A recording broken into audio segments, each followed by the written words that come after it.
ভোর রাত্রে সেহরি খাওয়ার আগে পরে 2 রাকাত তাহাজ্জুদ পড়ব। সেহরি খাওয়ার আগে পরে বলেন 2 রাকাত তাহাজ্জুদ পড়ব। সুবহানাল্লাহ। তাহাজ্জুদে নগদ 3টা লাভ নগদ। 1 নম্বরে দিয়া আনিল ওয়াজহে, চেহারাটাকে সুন্দর করে দেয়। 2 নম্বরে নূর আনিল কলবে, হৃদয়টাকে আলোকিত করে দেয়।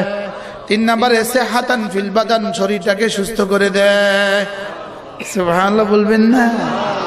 আমার মনে হয় নিয়মিত তাহাজ্জুদ পড়বে যে তার কিডনির অসুবিধা হবে না। সুবহানাল্লাহ। এরপরে তাহাজ্জুদ আর কি করে?